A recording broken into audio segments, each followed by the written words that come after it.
दोस्तों स्वागत है आपका ड्राइव सेंस के एक और नई वीडियो में। हूं आपका दोस्त अमित। एक कमेंट आया था, हमारे एक सब्सक्राइबर मित्र हैं, उन्होंने किया था कि सर बाइटिंग पॉइंट और हाफ क्लच में क्या डिफरेंस है।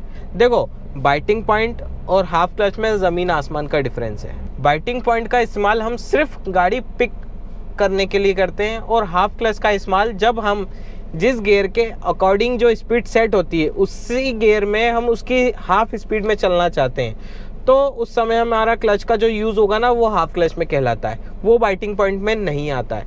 एग्जांपल के तौर पे मैं आपको बताता हूँ। अभी जैसे मैं यहाँ खड़ा हूँ, यहाँ पे मैंने फर्स्ट गियर लगाया अपनी गाड़ी को, हैंड ब्रेक रिलीज़ करा। अब यहाँ पे क्या होता है, गाड़ी उठाने का मतलब, जैसे कि यहाँ पे मेरी गाड़ी में हल्का सा वाइब्रेशन स्टार्ट हुआ, जैसे कि ये हल्का सा वाइब्रेशन स्टार्ट हुआ, और जब मैं एक्सीलेटर प्रेस करूँगा और क्लच रिलीज़ करूँगा तो यहाँ पे जो मूवमेंट हो रहा है गाड़ी में, ये बाइटिंग पॉइंट की वजह से हो रहा है। अब मैं क्लच रिलीज़ कर दूंगा तो ये मेरा फुल क्लच रिलीज़ हो गया।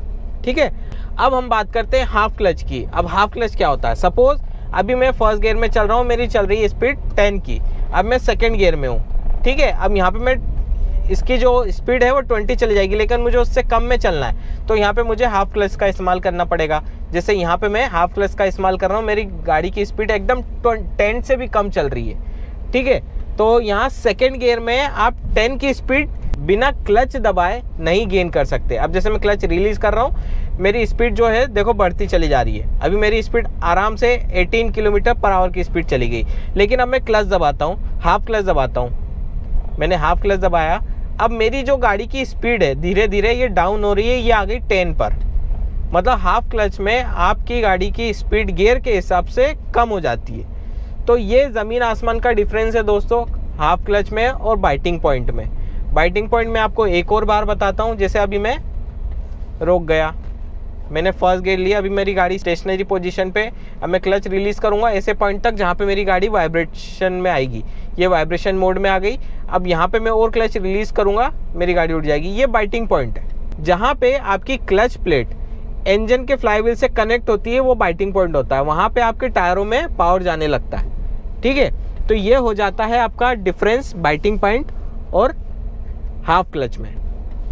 तो इसको आप प्रैक्टिस कर सकते हो, फॉलो कर सकते हो, ट्राई कर सकते हो। मैनुअल गियर की जितनी भी गाड़ियां हैं उन सब में ये चीज़ होती है, आप ये ट्राई करके देखना। आपकी गाड़ी में आपको नहीं समझ में आ रहा होगा बाइटिंग पॉइंट क्या है, लेकिन अगर आपकी क्लच पर कमांड अच्छी है तो आप अच्छे से समझ पाओगे कि बाइटिंग पॉइंट एक्चुअल में होता क्या है और उसका वर्किंग प्रोसेस कैसा है।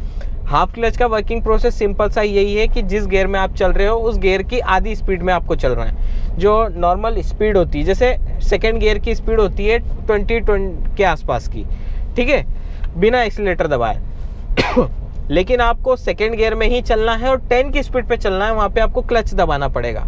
तो उस कंडीशन में आपकी गाड़ी 10 की स्पीड पे चलेगी, वहाँ पे होता है यूज़ हाफ क्लच। और गाड़ी उठाते समय जिस पॉइंट का हम इस्तेमाल करते हैं वो पॉइंट होता है बाइटिंग पॉइंट। आई होप आपको डिफरेंस समझ में आया होगा। छोटा सा वीडियो था, काफ़ी कुछ हेल्प मिलती है इस वीडियो से दोस्तों। जो भी कुछ है गाड़ी पिक करने में, क्लच को कंट्रोल करने में, यही है, इसके अलावा कोई और तरीका नहीं है। इस तरीके को आप फॉलो करेंगे, आपको समझ में आएगा अच्छे से कि क्या प्रैक्टिस करनी चाहिए। तो आई होप दोस्तों आपको काफ़ी कुछ समझ में आया होगा इस वीडियो से। चैनल पर नया हो तो चैनल को सब्सक्राइब करें, साथ ही साथ बेल आइकन को प्रेस करना ना भूलें ताकि इसी तरह के इन्फॉर्मेटिव वीडियो आप तक पहुंचते रहें। तो चलिए दोस्तों, फिर मिलते हैं नेक्स्ट वीडियो में, तब तक के लिए stay safe and good bye.